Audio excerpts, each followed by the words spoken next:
This is the Dane Moore NBA podcast brought to you by Prize Picks. Coming at you Saturday night. It's May 4th after game one of the Wolves-Nuggets series. 1-0. Wolves took down the Nuggets in Denver on the back of 43 points from Anthony Edwards. I'm joined by Kyle Theige to give up some immediate takeaways from game one. Let's do it, Kyle.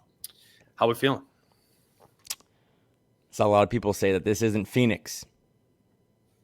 It's also not Los Angeles. It's a different team.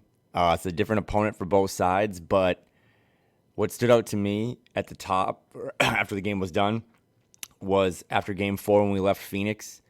I remember being in the back hallway and Tim had his arm around Ant and around Carl, and they're walking to go see Finch, and Tim's just telling him, like, do you guys know how mature you played tonight?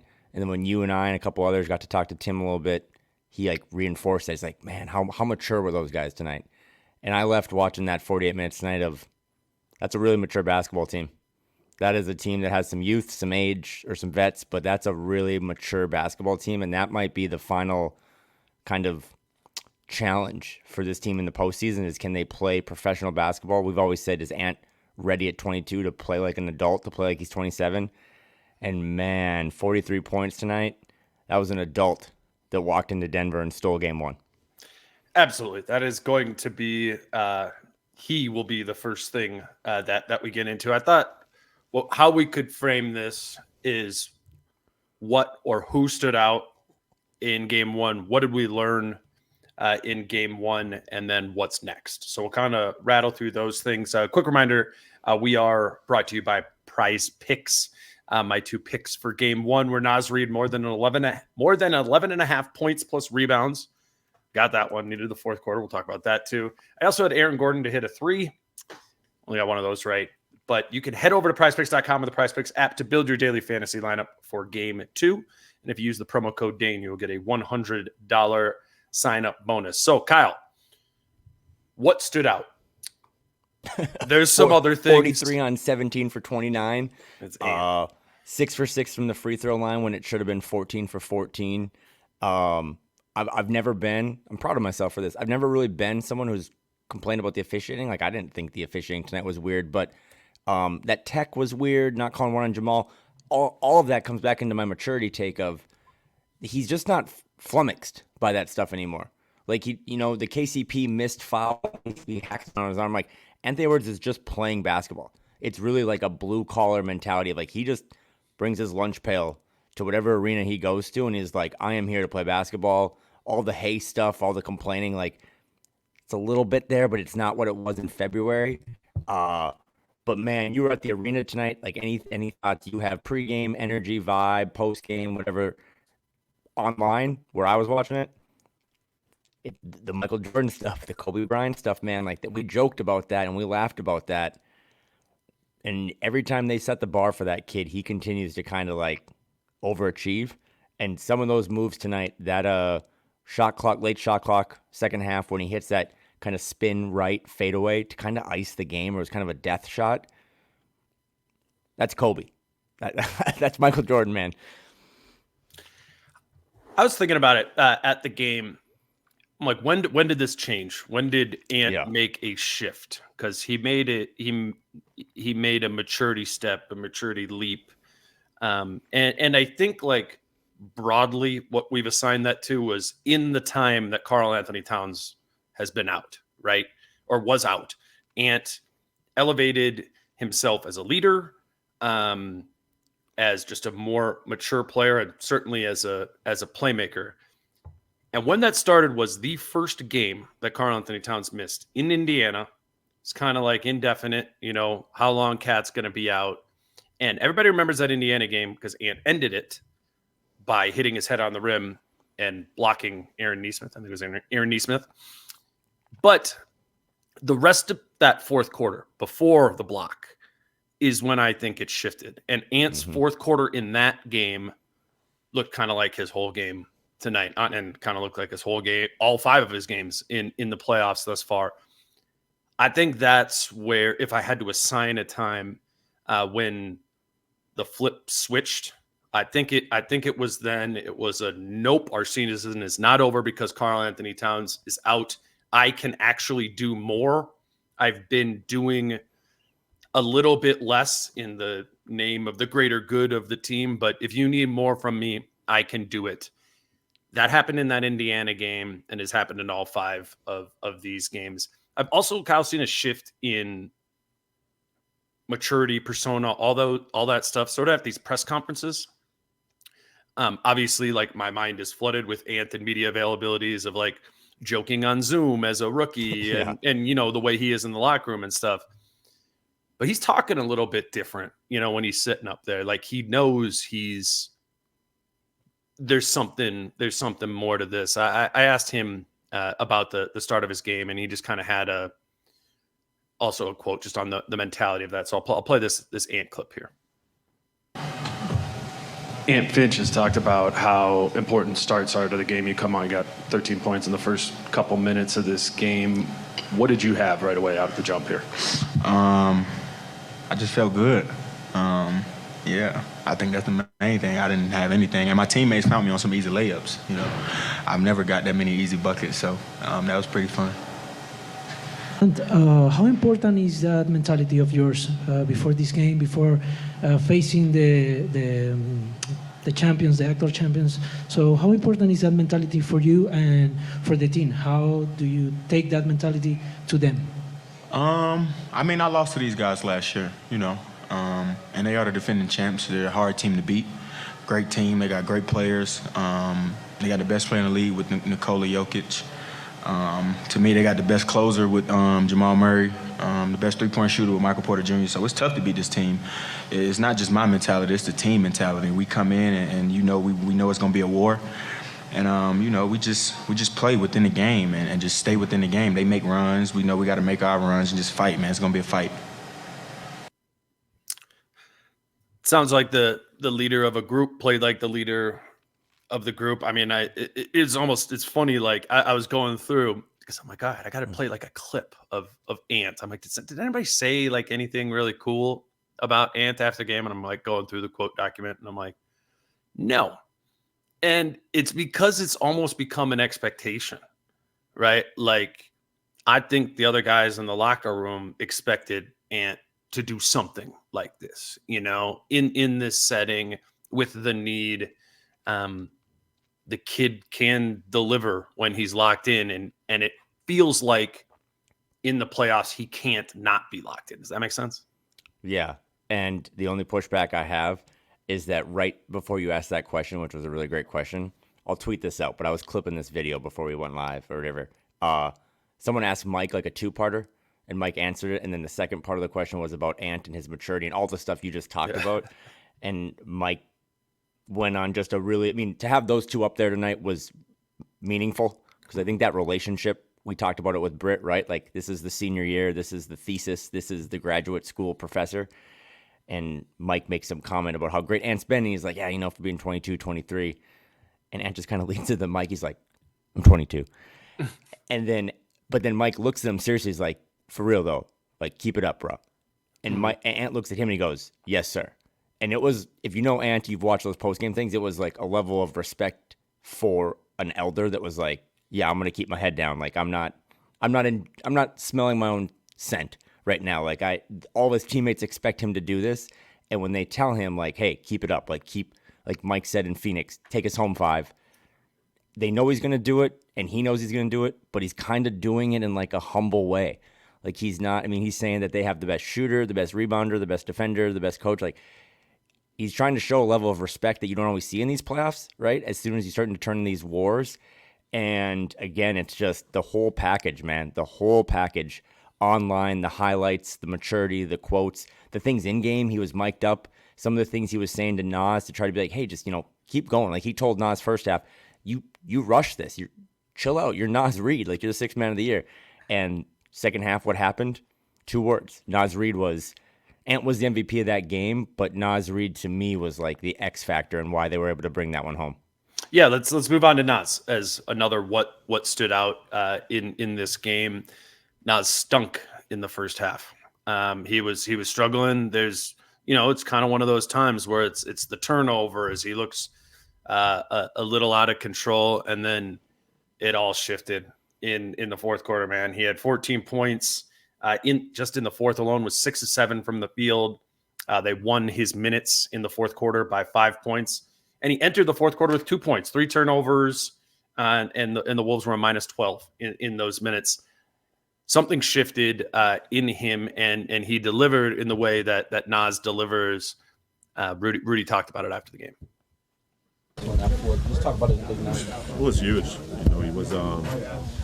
He was getting frustrated, in the first half, and I think in the third quarter I came to him and I said, just fuck what's happening. Fuck what happened. If you miss a shot, if you get fouled or anything, just free your mind and just be you, man. Just embrace the moment, enjoy the moment, and I promise you, you're gonna make some big plays, and he did. They need Naz for 2 reasons in this series, I think, Kyle. They need another body for Jokic. They do need Cat too. They need Cat and Rudy and Naz. All 3 of them are needed to be able to handle the force that is Jokic. None of the 3 of them can guard Jokic one-on-one at all, but in tandem they can at times, or they can break up the Gordon piece of that, and Naz is critical to that. They went time with Naz on Jokic when Rudy wasn't even on the floor. He is a both sides of the floor, needs to be a both sides of the floor in a limited role impact player in this, and then they need him to get buckets. They need offense in this series outside of Anthony Edwards. I mean, Ant had his 43 in this game, and I don't want to say he's not going to be able to do it every game, but he's probably not going to be able to do that every single game. And you're looking up and down, the rest of the box score for like who's going to be that other guy. Cat had a little boom that we'll talk about Mike here in a second, but I do think you need some Naz, and I bet you they will get something like that from Naz in every game they win in this series. I think he's multidimensionally super important to this. Fan favorite. We all love Naz, but I think, and he said it too, right? When we were talking to Jaden after game 4, like, don't give me any credit. Naz was bad against Phoenix in all 4 games. It just wasn't a Naz Reid series because you had to throw Kyle and Carl and Naz at KD, and you're going to lose that all the time because it's Kevin Durant. But tonight, in the 23 minutes he played, 0 fouls. And I also thought, too, in that first half, he was, as Ant said, mic'd up, just rushing it a little bit. Maybe still had some of that same energy from, probably comes in thinking I was bad for 4 games against Phoenix. I got to bring a little bit tonight. Rushed a shot, rushed a layup. What turned it around to me, which is funny, but it really does hammer home something I believe in basketball, is just seeing the ball go through the net matters. And when he banked in that 3, it was just like Naz Reid returned. And then I also believe in basketball, and I know you do too, I don't think every basket is like worth the same, and I don't mean like 2s and 3s, but he hits that banked in 3, kind of gets his mojo back a little bit. It was a grenade that Ant threw to him, and a couple possessions later he just has that tip dunk that comes out of nowhere. Yeah, and that is what this team is all about, man. It's not just the plays they make and the maturity and the defense on a string. It's these, not to just hammer home the boxing analogy, but it's just these punches that when they come out of nowhere, you don't see them coming. They just kind of shake the opponent. And I thought that moment, to have that dunk, kind of just shook the Nuggets and the arena. But yeah, to me, he is the X factor for this series. Nickeil, I don't know if we'll get into him much tonight, but he was just a team worst, minus 16. It just wasn't a Nickeil game. Naz and Nickeil was brutal. It was terrible. The bench was terrible. Yeah, they started the game up 18-4. And then Naz and Nickeil check into the game, and I think it was 21-5 Nuggets for the rest of the quarter there. And it was, it's like this great bench. You got the 6th man of the year, like Nikhil's going to guard Jamal Murray. Like, none of that stuff happened, and the opposite happened, where you're like, it felt like the only at that time, and honestly, like kind of until the fourth quarter, that the only time the Wolves could get a lead or win a stretch of minutes was when all 5 starters was on the floor. And that hasn't been, the case all season. The bench has been critical to this, but that they needed one of Naz or Nickeil to get going in the second half. I really believe that to win this game. And Good thing that bank 3 went in. 1 point. We asked Naz about it afterwards, and he was like, 1.3 seconds left on the shot clock. I was just shooting that thing, and that started the run. That started his. But he did regain his confidence. Like if you go back and kind of watch that whole sequence, he does kind of become two words again. And I just, Nikola Jokic is going to score on every single person on this team, even Rudy Gobert. But I actually thought in those 23 minutes, not getting fouls. I mean, it's just he is like an umbrella. Like Jokic, it's going to rain, but can you just kind of slow him down or prevent him or just make it a little more difficult? And their entire front line tonight from Minnesota, obviously led by Rudy, just made it difficult. Ant said it, and I agree with him. Still, the throne has not been reclaimed. Like the best player in the league, the best player in this series is Nikola Jokic. But all you want to do is just frustrate him and make it harder. And he had a quote post game about like, what do you do against that front line? Like they got 3 big guys, and he's always a good quote, but he was like, I guess clone me. And that's like, I don't think he's by no means. This is going to be a long series. These are the champs still. They're going to find adjustments and punch back. But that man's typically like in that Lakers series was staring down the barrel of one guy. And if I can just get past AD, they don't have anyone else to throw at me. And tonight, whether it be Kyle for a second, Rudy or Naz, like they just throw so many guys at Jokic. And Naz, I thought, was held his own, right? He didn't shut down Jokic, but he just gave him enough resistance to kind of give Rudy a rest or help with Carl's foul trouble.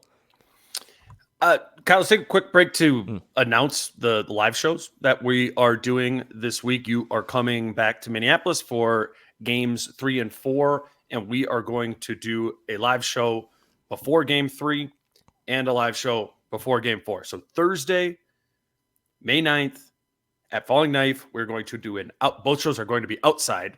At Falling Knife, we're going to be outside. Same sort of deal. It's going to be me, Kyle, and Britt. Again, at Falling Knife, 6 p.m. happy hour, 7 p.m. Live show.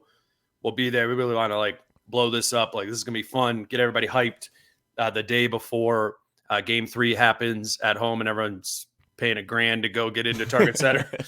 Come hang out at Falling Knife with us. We're going to do a live show. We'll take questions. We'll hang out there for the evening on Thursday night. And then on Saturday, we are going to go to St. Paul. Falling Knife is in Minneapolis. We're going to go to St. Paul to Dual Citizen Brewing. Again, that's May 11th. You can kind of come an hour. The live show is going to start at 5, but kind of same idea, 4 p.m. Come an hour before. Again, it's going to be outside. We're going to really blow this up and have fun with this. And I mean, we've done a lot of podcasts. We've done a lot of live shows over the years where there wasn't a lot to get into. I'm just genuinely excited for the fan base to be experiencing this. I know 1 million people were at Falling Knife tonight, approximately 1 million, watching the game outside there. We're going to be there on Thursday night, and then at Dual Citizen Brewing in St. Paul on May 11th, which is Saturday, for a live show at 5 p.m. So just come hang out. Kyle and I will, I guess it's going to be a weekend of we're going to be drinking at a brewery or at Wolves games. It's going to be really fun. I've never been more serious. I'm in anything I've said. Dane wants you to show up to these events. I need you to show up to these events. I was nervous about booking these 2 things and what could happen on a Saturday in between games 3 and 4. They didn't steal. I don't want to say that word. They didn't steal home court advantage. They didn't steal game 1. They took it. And at worst case scenario now, when you show up to games 3 and 4, it's going to be a 1-1 series, maybe, God forbid, 2-0. Next weekend is the apex of being a Timberwolves fan. I don't care what you've been through. I don't care what trauma you have, what old relics you have in the closet. Every single person should be at Falling Knife on Thursday, and every single person should be at Dual Citizen. A Minneapolis event, a St. Paul event. Like Carl said, why can't 2 legends coexist? We're bringing the cities together. The 72 hours, 96 hours, starting next Thursday, put in PTO, get a babysitter. I need every single person that listens to this podcast to be at those 2 breweries because this is a moment, and we're going to kick it off Thursday night. Hell yeah. Let's keep moving on this. Let me just say those one more time. Again, May 9th, Thursday night at Falling Knife Brewing Company, 6 p.m. happy hour, 7 p.m. live show, me, Britt, and Kyle. And then on May 11th, 4 p.m. happy hour, 5 p.m. live show at Dual Citizen Brewing in St. Paul, both outside.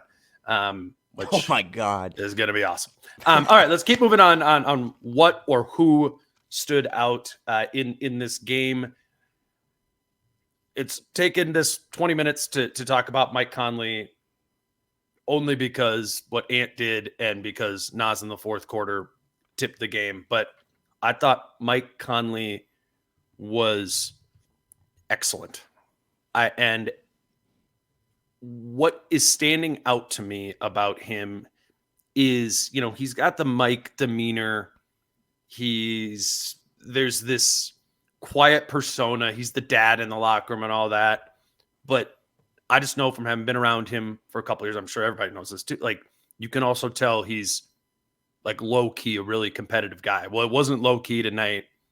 He was just there, and they needed him to be both smart and competitive and situationally aggressive. I thought Mike Conley was huge in this game. He was a team best plus 20, I think it was. I asked Mike about channeling that competitiveness after the game. We saw some emotion from you out on the floor. We've heard about like the message that you sent to this team and know that you're a competitor. How do you like effectively channel competitiveness individually for yourself in this series, if that makes sense? Man, every game, honestly, and people say like you play the game like it's your last game. Like it feels like it's becoming that for me, like even more so as I gotten older. I tell these guys all the time, man, like I ain't got a long time, man. I'm just out here every day, like trying to give everything I got, and I want them to see that. I want to dive on the floor. I want to like guard post ups. I want to show them I can still move, and I want them to follow that. And I think that they've been accepting to that, and understanding my urgency, and I told this guy, man, just take us along, with him, because he's the way his energy and what he brings for us. It's easy for me to want to get up every day and try to match that, So we work well together right now, and we just got to keep it going. You know what I thought listening to that? Because I watched that whole presser or whatever. I just couldn't help thinking about when they lost to the Wizards before All-Star break a year ago, shortly after the trade deadline. It's just my own take. But like, I don't know if Mike wanted to be here. And I don't mean that in a Minnesota way or anything. I just, moving your family again. I imagine Mike might have been happy just staying in Utah and settling down or whatever. Like, he's got a family, he's got kids, they're in school, whatever. And he comes here and he's just all the chaos of that week and stuff. And then to fast forward a year now, I think Mike can smell it.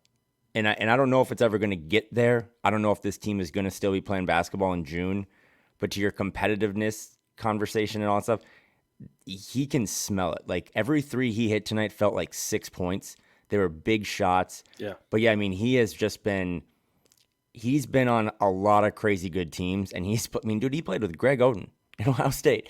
Like, he was on those grit and grind Grizzlies teams. He's played with Hall of Famers. I think he knows that this is his best chance to win a title. And if he can,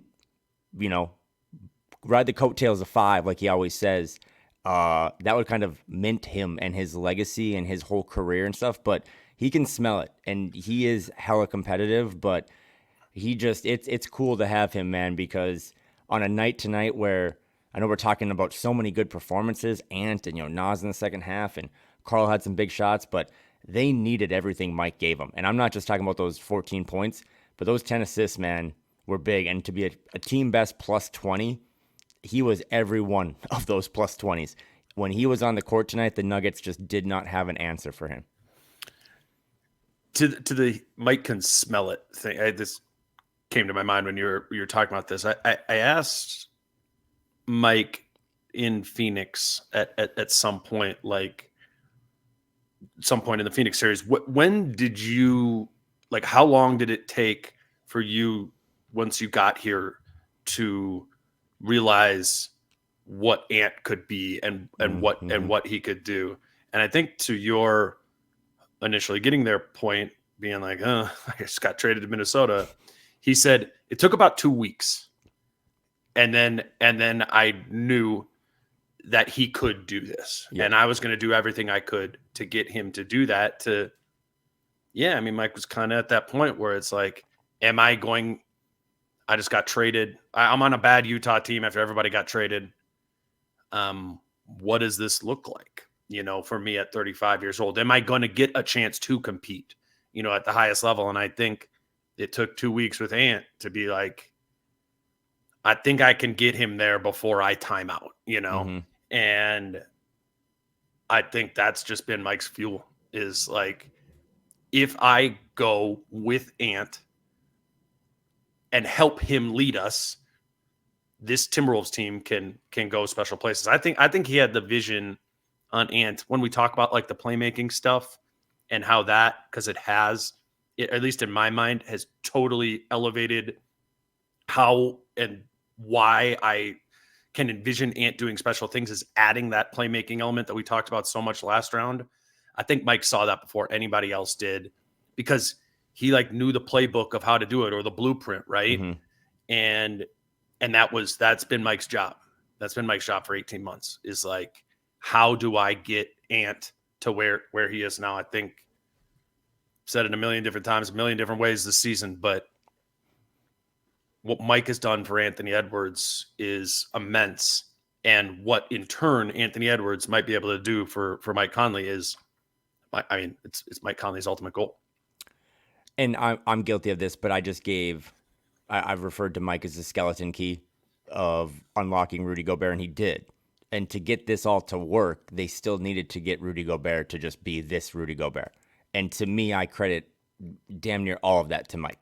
But we also need to credit everything you just said, and there's no reason for me to rephrase it. He's also like unlocked Ant. And I do firmly believe in my heart that all these point guards that Ant have played with over his 4 college careers in the NBA have been helpful to him to get to the next level, to the next level, to the next level.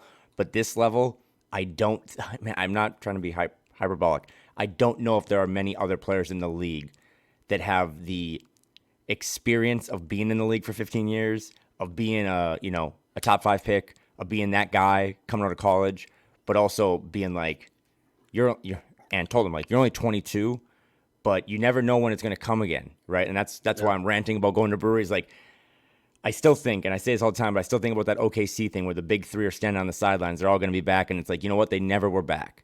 Yeah. And for Mike, he's like, Ant, you're the face of the league. You're the next Michael Jordan or whatever, but tomorrow's not promised. And I just think that chemistry that the two have is, like you said, Mike is making sure that Ant takes that leap, and Ant's like, I want you to be on my back when we take that leap because I want to repay the favor. So he was just incredible tonight. I mean, Mike had ups and downs in that Phoenix series. He had a really tough matchup, having to chase Grayson Allen around before he went out with that injury. But those 10 assists tonight, man, he was dissecting that Denver defense. 4 turnovers, but those 10 assists just really stand out, and you can think of a lot of them in big moments of the game. Right.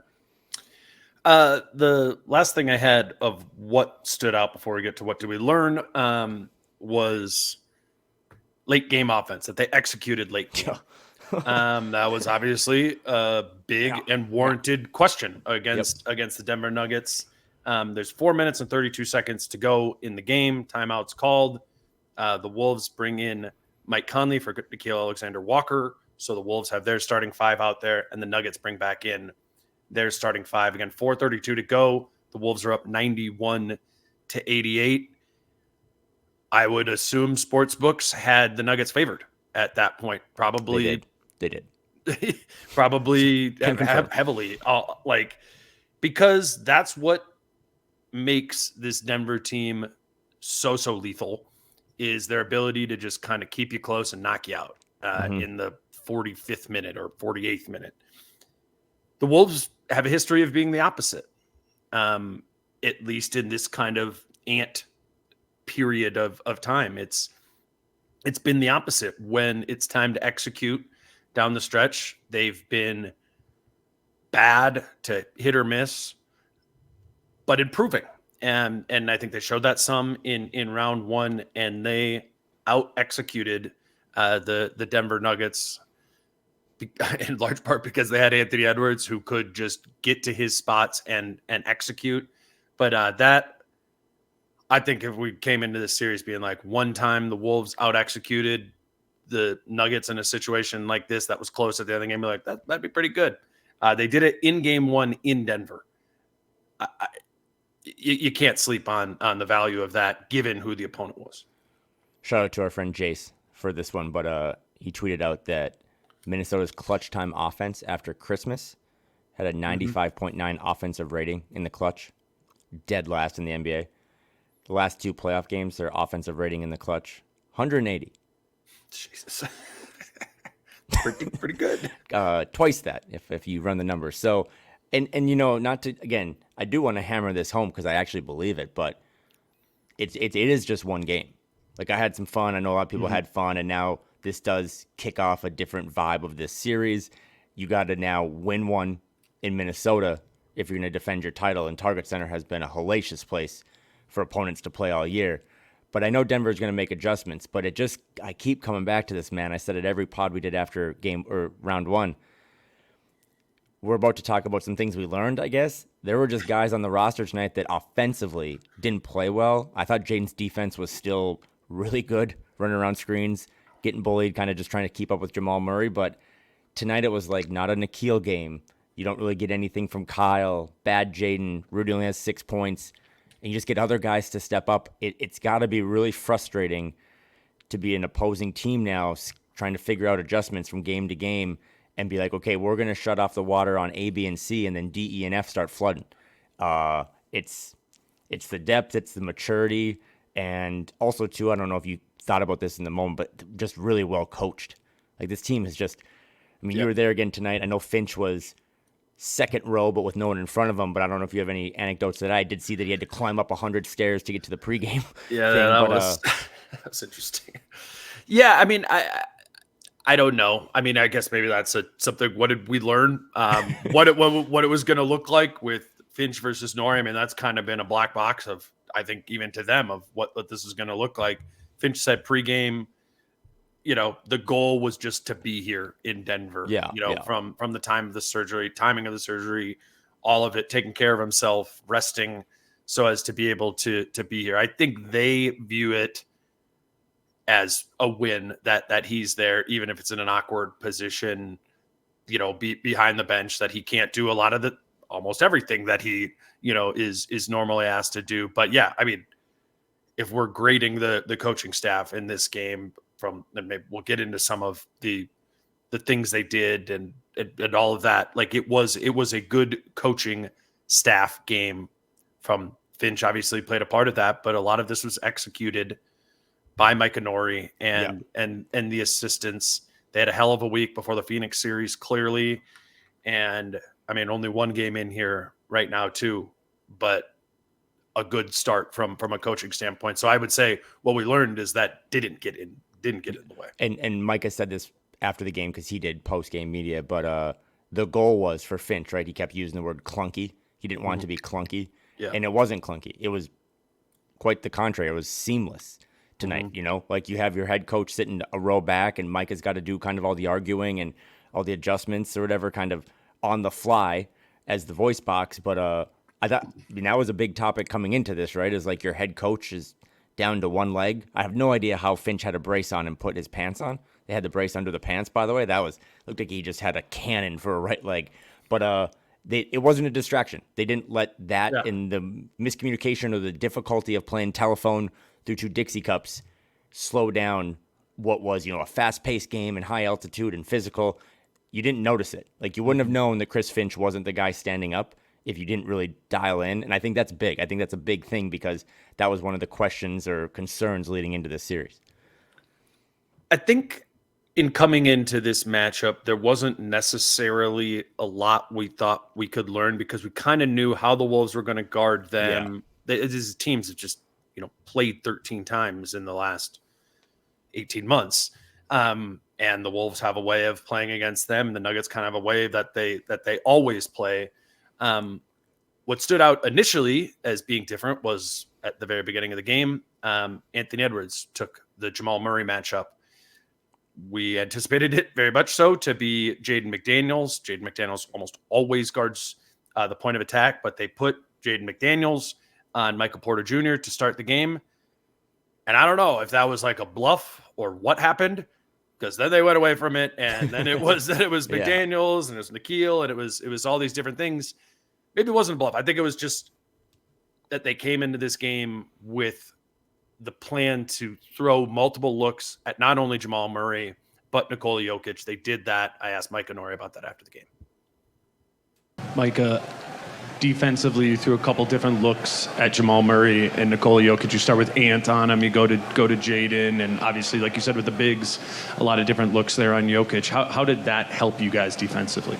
No, I think a lot, and I think what we're trying to say is, Jamal Murray, who's again, he is an all-star, one of the top players in the league, and so a lot of times we just talk about deciding whether or not we go over and under a chase, but we just want to be as physical as we could with him, knowing that we have Nikhil, we have Jaden, we have Ant, we can throw a lot of bodies at him and try to wear him down, and that's the same thing we try to do with Nikola, whether it's Rudy guarding him at times, Naz, even Kyle and Kat and all that. But to your point, we are blessed with three guys who can really defend on the perimeter, and then when Jamal has to work as much as he does, hopefully down the stretch of games, that takes a toll on them.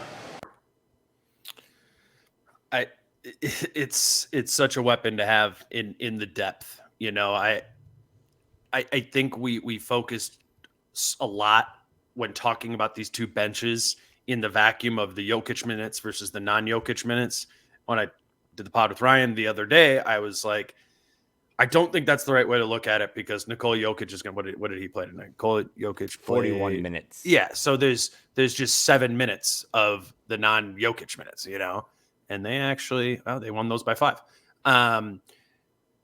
But to me, with the benches, it's about the depth and the multiple ways in which the Wolves can guard them and score against them, even when shuffling in different players, because of the, we talk a lot about redundant skill sets, right? With the Phoenix Suns, like the Wolves have some redundant skill sets, but in the right way, where they're the backups, right? Nikhil Alexander-Walker has redundant skill sets to Jaden McDaniels. Naz Reid has redundant skill sets to Karl Anthony Towns, but that works because they're coming in for those guys and or can play alongside them there. That is a weapon. That is such a weapon in this series of not even just having multiple guys to guard them, but being able to guard Murray and Jokic in different ways with different players. They obviously did a better job on Murray tonight than they did on Jokic, but it's a strategy in place, or a luxury to have, that I do think in the aggregate is going to depress some of both of their outputs in this series. This is what we're talking about when we say the Wolves match up, well with the Denver Nuggets. I just look at a bench kind of as a lottery ticket, in a sense of just like, you're going to play 4 bench guys in a night. Like, can you get one of them to pop? And I thought tonight was one of the worst bench performances by Minnesota that I can remember all season. But you hit one. Naz Reid, 16 points. Would you say 14 in the second half? Like, they in the won. Fourth quarter. That's a pull tab that has money on it. You look at the Nuggets and their bench. That's what their bench does. Right? That's why this isn't as, and again, I have so much respect for that team because their starting 5 is awesome and they're so well coached.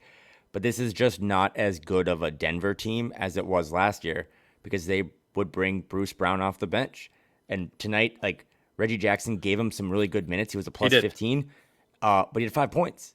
Like, that's just like, you go look, Christian Braun had 7, Holiday hit a 3, and then Peyton Watson didn't score. Like, they played a combined, 55 minutes, and they got 15 points. Like, that's just kind of what they do. So it's really going to put the onus on what I think is maybe, the best starting 5 in the league, or one of the 2 or 3 best starting 5s in Denver's.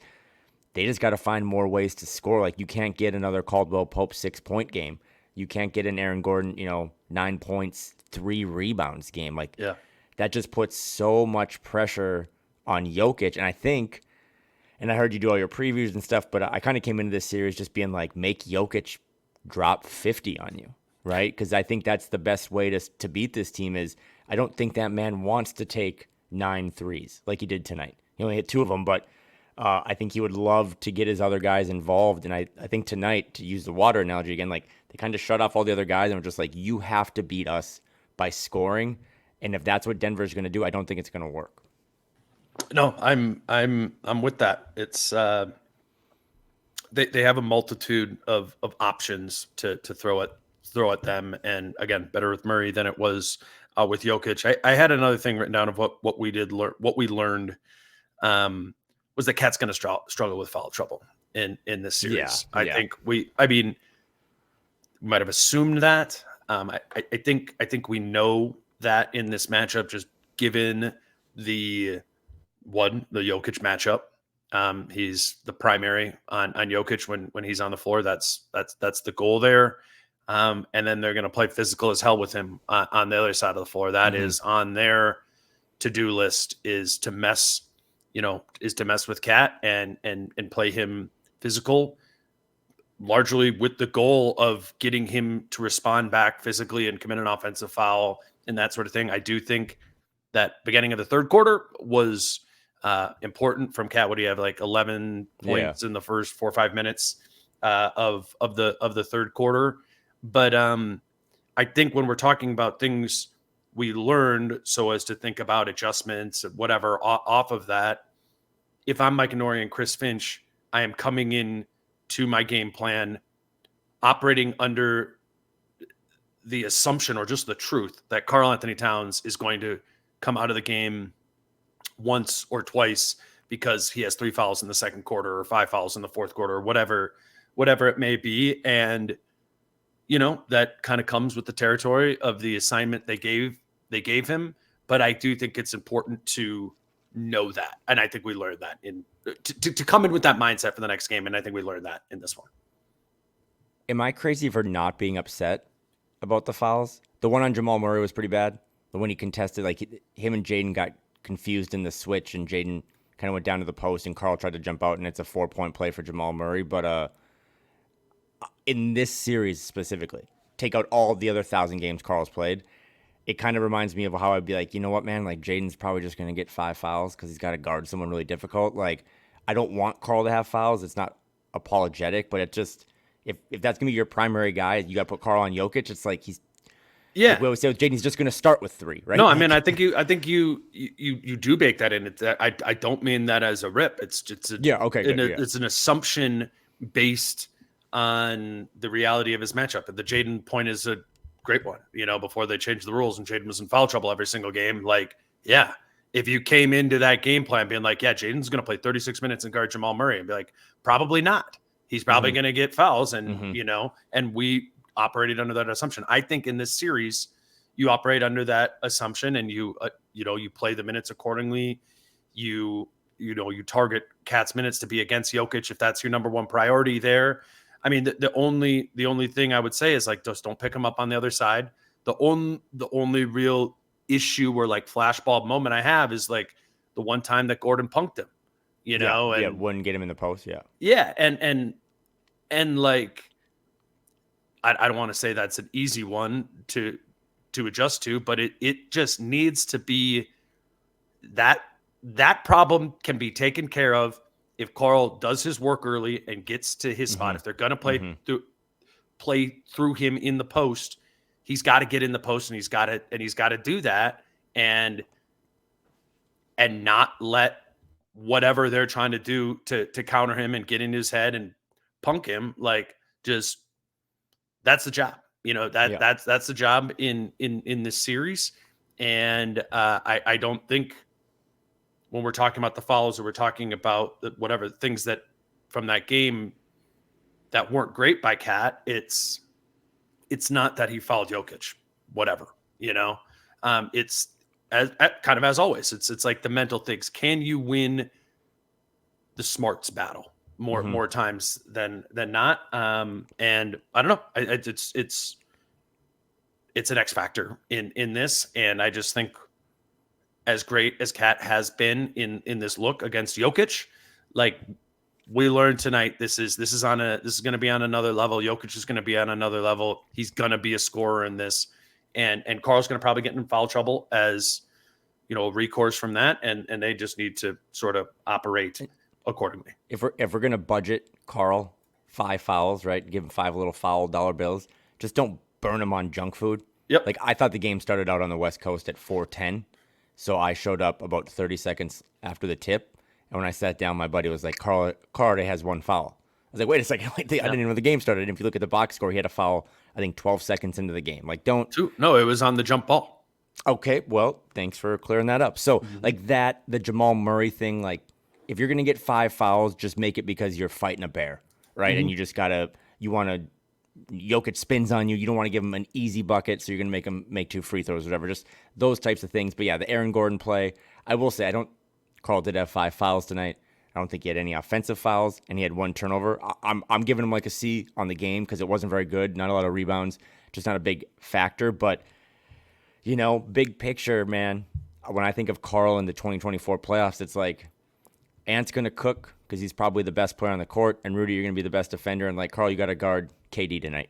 And then, Carl, you got to guard Jokic tomorrow. And then, God forbid, who knows, maybe a week from now you got to guard Luka or something. So just no, I'm kidding. Just just be as smart as you can. I think the voltage got a little straight, especially on that Aaron Gordon sequence. But I also thought too, like he had that. And I get it, man. Like the dude's trying to like punk you. Yeah, and we would probably react in the same way. It's just like that's the that's the job here. And I honestly wasn't even really meaning this as like a grading Cat or Cat didn't play well part of it. It's just like I learned it in this, like, or if I'm thinking of it as a coach of like, I need to internalize that and bake that into my game plan. The assumption that he will be in foul trouble. Because, and I'll kick it back to you here, but ideally still, like they want him out there to guard Jokic because I thought Naz did a good job. That's what I was going to say. But I love Naz, but like I still want Carl to guard Jokic way more than Naz, and he does a good job of it. And Jokic kind of struggles at times, but yeah, don't go to the bench because you got a foul on the tip. Don't go to the bench because you fouled the shooter beyond the arc. But continue to do those. He had like a double Euro step that I was pretty sure was. Yeah, I want to go back and look at that. That one was nasty. Yeah, I want to do it in the dark because it was weird. But like he like banked it leaning left but falling right, and then he also did have that really cool dunk in transition on that. Yeah, go back to Ant for a sec, like a 6'6" guard blocking a 6'10" shooter like that to kick it in transition. But yeah, it's just something to monitor because off the catch on a shifted defense, Cat can cook in this series. He can. Those opportunities are gonna be there. Yeah. But my bigger picture thing again, I didn't think he was that good. I just didn't think Carl was that good tonight. And you win by 7. Like that's another thing of we said this all Phoenix series. Carl's gonna give you a game or he's gonna give you a half where it's like, okay, that's that thing we talk about raising the ceiling. And if Ant is this, that's all you need. Right. And if to win these games, man, by pointing out half the guys that weren't good and be like, yeah, but they could be good the next game. And now Ant just might do this every game, or it might just be a 35-point floor. It's really hard to try to figure out again where to plug the holes because this team just has so many different things coming for it. I did want to say, and I meant to say this on like the preview pods. I just went through and watched all the Jokic possessions from against the Wolves from this season and from the playoffs last year. So, you're seeing it like we've watched this stuff before. Like, it's like one play after the other. So it's like Cat on Jokic, Reid on Jokic, Gobert on Jokic. Cat's the best. The film, I mean, whatever, my opinion, but it was when you're watching all the defensive possessions in sequence on the possessions when they play through Jokic, Cat's the best at it. Like he really is, and he's bolstered in those possessions by Rudy as the spy most of the time. But even if you just put it in the vacuum of him versus Naz in that matchup, it is the film I would say is significantly better of Carl's ability to, like we talked about, hitting first, be that wall, make that resistance, and not kind of tumble back. Because once Jokic pops you and he's got you moving backwards, it's over, and Carl can withstand that first blow, honestly, in a way that both Naz and Rudy can't. I mean, Rudy got put in the basket by Jokic in one-on-one. Granted, he doesn't have a Rudy there to like help spy him in that one-on-one matchup, but Carl's good at it relative to this team.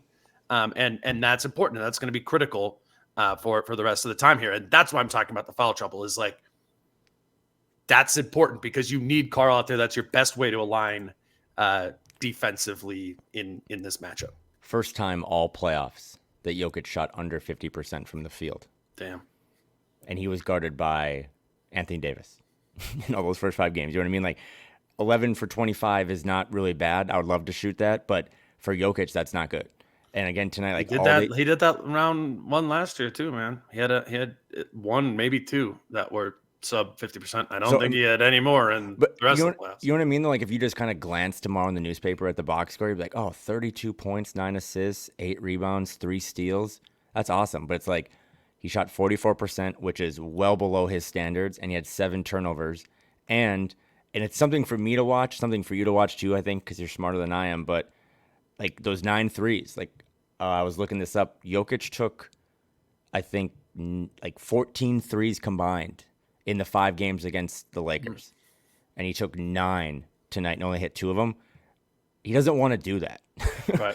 And that's something they're just, and maybe he'll hit 8 of them next game and they'll win by 20. But that's just not, I don't think something he really wants to do is start jacking threes. And I think it's something tonight that the Wolves defense was like, no, please do that.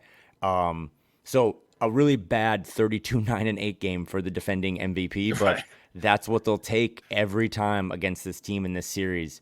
And if that's what Denver's going to get, it's going to be tough. Kyle, English muffin time. We're back. Stone and Skillet. Stone and Skillet English Muffins. Today's show is brought to you by Stone and Skillet. Do we have English Muffins as a sponsor? Yes, we do. And that's because I love English muffins, especially Stone and Skillet English Muffins. We've had them on and off as a sponsor all year. Again, I'm a big breakfast person. I've said this a bunch of times. I love that these English muffins actually have like a substance to them. They have like 6 grams of protein in them per muffin. Kyle, I know they sent you a big box too. What do you like about Stone and Skillet English muffins?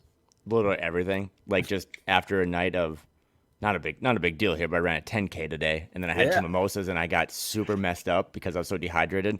So I literally after that came home and like they're kind of like a safety valve for me too.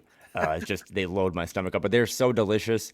If you are into just health or fitness or wellness, like the 6 grams of protein is kind of a big deal too, and the handmade in Boston, and also too just like the story, right? Like I know we talked to Cam Meekins last week, but it's a cool story with 3 brothers. And as we always do on this pod, we want to support cool companies and partner with cool companies, and they're a really cool company. So as we always say, if you want to support Dane or support me or whatever, support the people that support us. And Stone and Skillet does a great job of supporting this pod. Today's show is also brought to you by Your Home Improvement Company.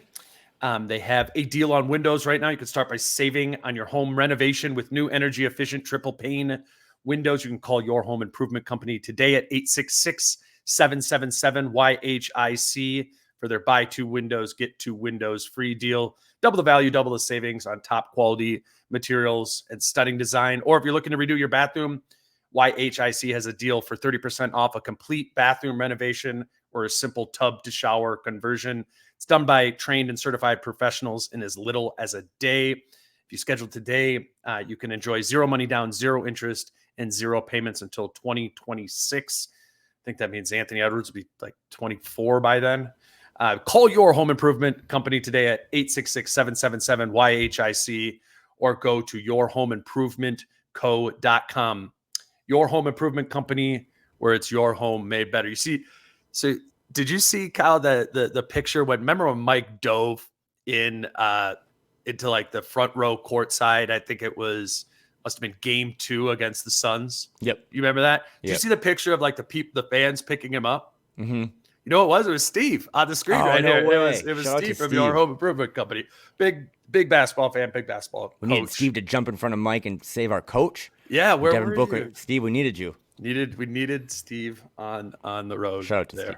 Shout out to Steve at Your Home Improvement Company. Can I tell you a random stat that I just thought was interesting? Because tonight's game reminded me of this, and watching all those 4 games next to you in the first round. Do you know what the biggest deficit the Wolves have had through 5 playoff games is? 8. I think it was in game 2 against the Suns. Tonight, the biggest deficit that they faced against Denver was 7. I don't know if that's going to hold, but that's just like a really, to me, like a sign of maturity, and it's a sign of all the ingredients kind of making the right meal, is that this team just never lets go of the rope too much. Like, you don't want to be down 12 on the road, right? You don't want to be down 14 at home. and let your fans start murmuring. I think that's something I'm going to keep an eye on moving forward, is that even tonight, like Reggie Jackson, I know he only had like 5 points, but he just gave him really good minutes. And after the Wolves were up, what did you say, like 18-4 to start? Yeah. Then I think the Nuggets. That's when like, you turned the TV on. I think that's what the issue was. And then the Nuggets went on like a 21-5 run or something, but they don't get rattled. And I don't know if that's a Mike thing or an Ant thing or just every single guy. Like, what did Carl say post game? They don't have a big 3; they got a big 15. I know I'm talking about the same stuff, but we talked all 82 games this season about, is this team going to, do it in the playoffs? Like, is this team going to have the maturity and the veteranship, or like in tight moments? That Denver crowd through the TV, you can comment on this, but like was rocking, especially when they came back and stymied that early Wolves run. But honestly, just don't get rattled, man. Didn't stand out that much to me. Okay, well, the guy's house I was at had a big speaker, so maybe that was it. No, So I mean, like, I do think that I've been to a lot of games, covered a lot of games at Ball Arena and like regular season, and they get like really loud for like regular season games. And so maybe there's just like wasn't really that much more of a level that you could get to of what their normal average was. But I was sitting there, and they like kind of do the thing, you do the intros, national anthem, and all that, and they're like, everybody put your T-shirt on and get loud or whatever. And at Target Center, what happened in games 1 and 2 in round 1 and round 2 was that like get up and that noise sustained for like after the national anthem for like the 5 minutes until they actually tip the ball, everyone's waving the towels and whatever. But I don't know, maybe I'm just overreacting to this. There's just kind of that like dead period of like, we got to wait for TNT or whatever to get the game on the screen. So it was like, everybody got loud, and then it kind of like got quiet a little bit, like right before this awkward pause of like, are we going to start the game? So maybe it was the awkward pause, but there is a difference. I don't want to say that like the Wolves for sure have some sort of home court advantage in the series compared to Denver, because I think they have a great fan base and that too. But there is something different to Wolves fans being at Target Center, for Game 3 and all that, just because it's new, right? And I get it from the Denver side. I would expect it from Timberwolves fans too. If the Wolves won a championship and it's like the next year and we're like, all right, like, yeah, we're back here in the playoffs, and we're excited for this game. But it's just like, what I'm saying? There's not the same,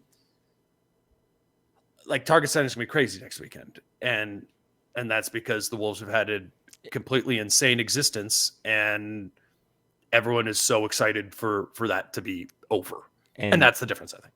And Michael Grady interviewed Mike Conley post-game and asked him about just, how's it feel being back here in Denver, right? You played here a couple times this season, but like the postseason, you're back here since. And Mike used the word thirsty, that they're thirsty for, they have a bad taste in it.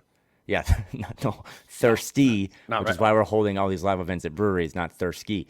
But this, again, like whether you smell it or you believe in it, or to your point about the fans and it being new, there's not a team or an organization. I know it's game 1, but like at some point, man, we got to call a spade a spade. Like, this team is for real. You were in the locker room tonight. I was in it all last week. Like, they're writing that number on the board for a reason. They did not come into this for that dumb thing. I figured out it's Kyle Anderson is in charge of the number. Oh, that's got to be like a Spurs thing, right? I mean, I don't know. They did a lot of cool, mature stuff in San Antonio. I'm not used to that. But no, like, this team is not. I said when the Rudy Gobert trade started popping again, I was like, man, if they win a playoff series, that trade is a win, right? Mm-hmm. That they don't think that. And I also thought it was kind of cool post game. Round 1, someone asked Chris Finch a thing about, like these, what did he say, 30 years of ineptitude or whatever, and Finch kind of barked at him a little bit. I was like, well, I wasn't here for that. I'm worried about the 4 years I have been here, and these guys only care about that. You got a snippet of that tonight too between Mike and Ant, where someone asked him that question about, hey, what's it been like for this organization or this franchise that's been kind of in the mud forever? None of those guys care. Stop asking them and stop thinking about it. Like, if you're a fan of this team, I think the best way I would describe my fandom now, the Minnesota Timberwolves, I'm an average fan. We're not a joke. We're not Eminem and 8 Mile. Like, this team has a belief and a roster and a coaching staff and a bunch of different owners that all believe that this team can do it right now. And to go into Denver in game one, I mean, I said this to Phil as I was texting him. I would have been okay. Like, I would have understood if they lost tonight. Just to be like, okay, the defending champs wanted to make a mark that we're still the guys. This is our home. Like, we're the champs. Look at that banner. And for the Wolves to somehow win that game in game one and shift this series and go back to your point and make it now where you have to come into Minnesota and win a game. Series is not over. The Nuggets still have Nikola Jokic and Jamal Murray, and his health, I guess, will be something to monitor too. He did not look right tonight. But also maybe some of that was Jaden McDaniels. So have you ever seen a guy go 0 for 7 from the field and be a plus 14? Like, probably Jaden McDaniels. Yeah, probably right. Every other game. I do, because we said we wanted to do who stood out, what did we learn, and then what's next for the kind of 3 segments of this. Oh yeah. Let's do the what's next, but I do have a couple more just like quickly. Like what did we learn things? One I wrote down, like maybe that Jamal Murray is still pretty hurt. Yeah. I also, from a Denver perspective, wrote down that Christian Brown might be a good option for Anthony Edwards. Mm-hmm. I think he looked comfortable playing. Yeah, it's kind of like, I don't know. I remember typing this in my notes at the time where I thought about when teams stopped guarding Cat with bigs and started putting small ball 4s on them. Mm-hmm. It was like, wait, that doesn't make sense. Carl is like this was, back in the day where Carl was like a back to the basket right hook guy. You're like, how does that not work against like a 4? But it's like the quicker speed and stuff it does slow down Karl Anthony Towns anymore. And I don't want to put it, that's kind of become a pretty big issue for Cat broadly. I don't think Christian Brown is a pretty big issue for Ant, but I think there's something to that, like presenting with a defender for Ant with a little bit more speed, while maintaining some physicality, much like Nicholas Batum guarded Cat in the post, or Kyle Anderson guarded Cat in the post that season. I think we learned that, Christian Brown might have a little something for Ant, just in the sense of like that he might be their best option on him. The question is, if Brown is a good option for Ant, can you afford to put him in there for KCP or MPJ and lose the shooting element of it? They did kind of keep him in there for a while. Brown did hit that corner 3 in the fourth quarter there. Mm-hmm. Like, I don't know, 5 or 6 minutes left in the game. You're like, oh, okay. Like if he's hitting, that then he becomes like a piece that they probably will want to play a little bit more. So I think we learned a little bit about that with Christian Brown. Also, Rudy had 6 points right at the end of the game. I think 2 for the first 40 some minutes. I think we learned that the Rudy roll slips and dives are there in this game. I think they missed that all the time, or they didn't trust it. Like maybe it would have to be Rudy, like a catch into a turn into like a dunk. But a lot of the times it's Michael Porter Jr. coming over as the low man to kind of like, if they do get it to Rudy there, that's the one guy he has to finish through. Again, watching all the clips, watching the games back from this year, Rudy Gobert had a lot of catching deep seals dunks on Michael Porter Jr. in particular. I don't look at Rudy's box score in this game and be like, oh no, this is like a series where Rudy isn't really an offensive threat at all. I think that's there. It stood out to me live. I don't know, watch it back and see what it looks like. But I think there's room for Rudy to be offensively impactful in this series, just because they got Jokic up there, right? Every single time. Mm-hmm. So if you're Rudy, you're just like, get out of there, get deep, seal under the basket, like Peck style, dump it in. Like that's there. I mean, that's there, rather than, he does the kind of like slow short roll where he catches it like at the nail and is like, okay, can I find Jaden in the corner? Like, or go to the push shot. Like, as I've had my fascination with the push shot, or I think it's important because when he catches it in that spot, like, what are you supposed to do?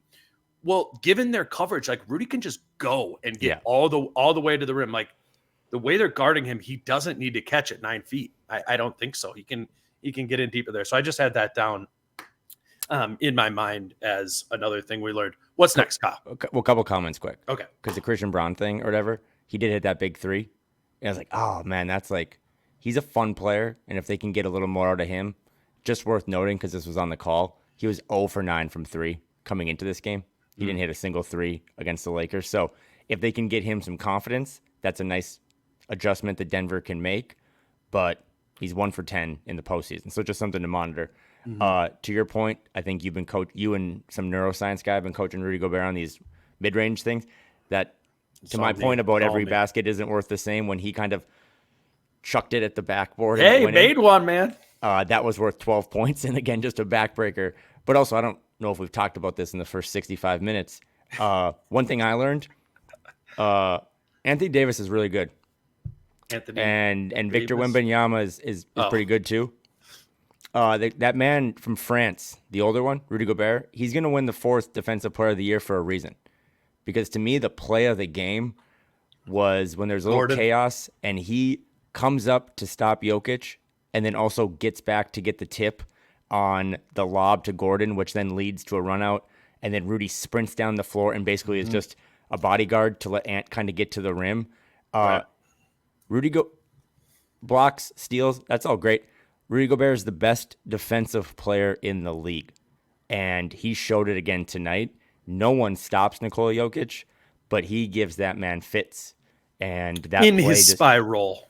Yes. Yeah, that guy just and one more thing that we learned. I don't know if this was in your notes. Denver fans were onto something. They should have arrested Anthony Edwards last year when they had the chance. Because that man is a fucking problem. And I saw he was the only other player in the league history to score 40 or more points in back-to-back playoff games at 22 or younger. Kobe Bryant. I mean, you were there, right? This is your first playoff game in Denver since last year when Ant runs off the court in the chair thing. Like, think about that too, man. Just think about how far that kid has come to now. He doesn't smile. He takes every big shot. He lifts up his teammates. And then on the defensive end, again, because I was watching the game on TNT, they kept saying, like, is he the best two-way guy in the league now? Like, that block on MPJ, or just like the way that he shuts guys off at times. His explosion, I mean, this is not news, but it's just crazy. If he's going to play like this, man, you can take every analysis you've had and just throw it out the window, because he can just kind of lift you to heights that, I don't know, I didn't think were possible. Yeah, man,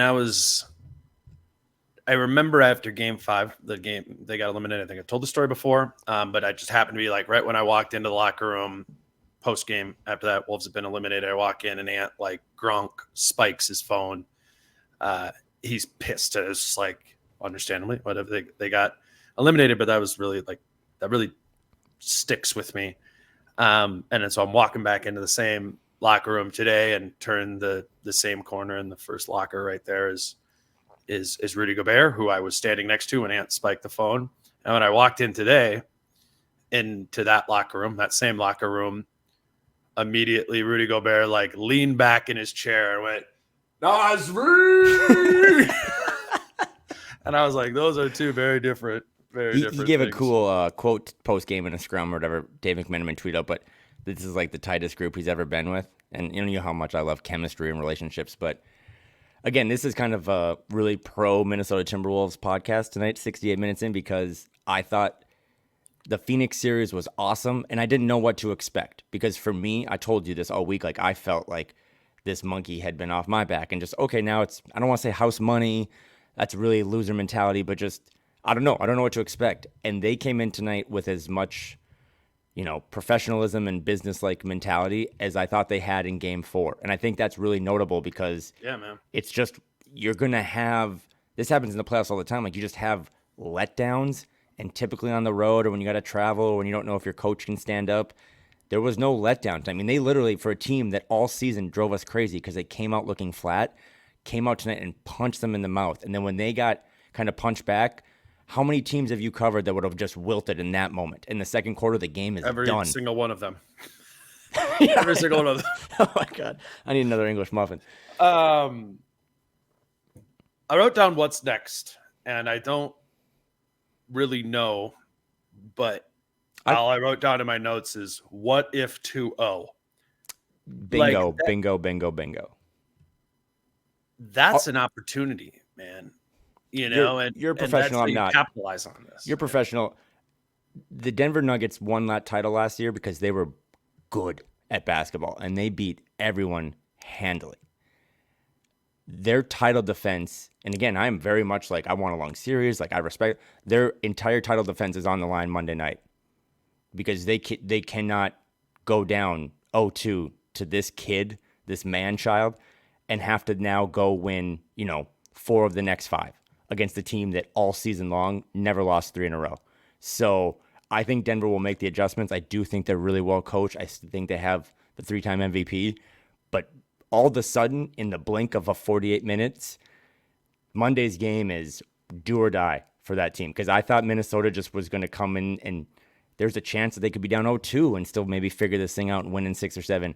To get tonight's game and not to steal it, but to earn it, that puts the pressure on them, man, on Monday. Like, they have to play their best game that they've played as this core. Otherwise, you are staring down the barrel of the best defense, a really good coaching staff, and quite possibly, like I said, all Phoenix series, Anthony Edwards was the best player on the court tonight. And if we look back again and say that Anthony Edwards was the best player in this series, nothing else matters. It's an interesting thing to think about as a coach, and I don't say that as I am one, I'm not, but how would you if you're Mike Nori and you're Chris Finch, you're like, clearly we can play with this team, clearly we can win game 2. But what so often, is historically happens in this, like, oh, you didn't need it. And it's like, okay, we're back. We're going back there, going back to home 1-1. I'm just curious and I won't know this, but of how you try to fight that, because you do have such an opportunity on Monday night to really tilt the scales. And because the 1-1 is it's good. I mean, that's still that's great. You're coming back home. You grabbed a win in Denver. That's very meaningful. But you get back 1-1, what is it, 50-50? Denver's probably still the favorites, I would guess, at that point. I don't know. What's next to me is opportunity, and how do they sustain? How do you just sustain? What can you do that is repeatable that you can go to again? And I think about that from a Wolves perspective, and it's hard to be this can for sure sustain, because I mean, I think Ant can play another great game. I don't know, can he have 43 again and do that? And then what even were the other things that you're sustained? Rudy's defense, I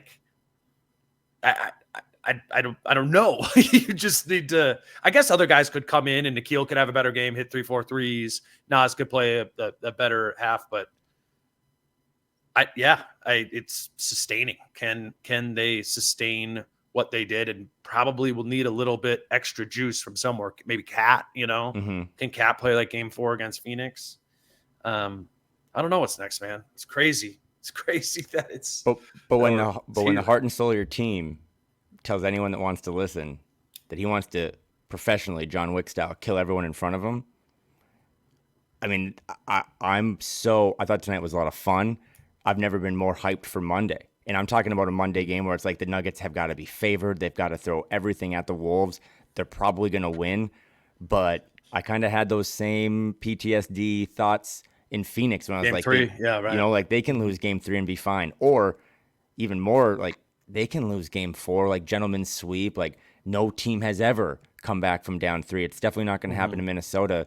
And I never saw a team more locked in than last Sunday in Phoenix. So to your point about what are Finch and them saying, they're probably pointing to 11 on the board. And they're probably just saying, why not we're here already. Why not get 2 of them? Because if we get 2 of them, they still are the Nuggets and they still have a banner. But I don't know how you, without full health, and I know they're banged up and I know they don't have all the bench guys they want, but I don't know how the Nuggets can come back from 0-2. So one game at a time. I don't think this coaching staff is going to let them ever get too ahead of their skis, but Monday maybe the most important game of the NBA playoffs on either conference, because the defending champs are on the ropes and they have shown an ability at times to bounce back and knock you out. But they gotta start throwing on Monday. Mm-hmm. Yeah, no, I'm curious to see what those adjustments are, or just even in just mentality shift adjustments. Denver has a very good coaching staff as well. So yeah, man, I can't wait till Monday. Thanks for staying up late to do this with me tonight. T-Wolves handed the Nuggets their third home playoff loss since 2022. Denver's good at home. Yeah, man, and they rolled through the whole playoffs last year, home or away. I guess Phoenix got them twice, right? That was the longest series they played. Yeah, Wolves are in a good spot. It is one game in. All I am certain of is this is going to be fucking awesome. The basketball is good, and yeah, this sews up a lot of our favorite things. Great basketball, star player on both teams. Love watching both and Jokic play basketball, and then the Minnesota element of it. I'm pumped for how pumped everybody else had to have been, tonight. And there was a lot of Minnesota fans in those stands tonight. Always, man. Denver's number one I've done every stadium, like most Wolves fans, easily in the crowd, and the same tonight. We said what's up to some of them, and I don't know. I'm happy. I'm happy for those people. Last one. What comes next? We never do this, but I want to hammer this home because you just said it. This is big for the city, big for the state, big for the fans. Thursday, Falling Knife Brewery. Saturday, Dual Citizen. Be there because this is a celebration. 6 p.m. 6 p.m. happy hour at Falling Knife. 4 p.m. happy hour at Dual Citizen. Come hang out. Bring questions. Bring gear. Let's have a beverage. Oh yeah, I'm giving a Naz Reid towel away for the Falling Knife one. Yeah. Okay. I will have Britt choose his favorite outfit, and that person will I'm gonna wear something crazy. But no, you're gonna just wear a Naz Reid towel, maybe. Yeah. Let's. Regardless of what happens Monday, the next time you and I talk might not be until next week. But this is a moment. This is what we have waited for a long time. Like Ant said, I wasn't even born. Maybe his math is not always the greatest, but I wasn't even born the last time this team was good. So get ready for what should be a warm, fun weekend in Minneapolis. But before that, Game 2 Monday, you'll be there. We'll all be listening in and tuning in, and just real good, ethical basketball, just the purest form of how we want to watch our favorite sport. Absolutely. I don't think I'm going to do one tomorrow as of now. So next up, I think will be me and you again after Game 2 on Monday night. I don't know. Maybe do something tomorrow. There's practice. We kind of don't want to do a podcast too. So we'll figure that out. I mean, we're going to keep pumping them out as many as we can here over this month. This one was fun. Appreciate you doing it, Kyle. You guys can all, of course, follow Kyle on Twitter at Kyle Theige. You're listening to him also over on Flagrant Howls. And until, I guess, Monday night with Kyle Theige. He's Kyle Theige. I'm Dane Moore. Peace out. How I'm feeling, man, I hope it never stop, yeah. Grinning hard so you can find me in the crowd, yeah. Don't let standards ever bring you down, yeah.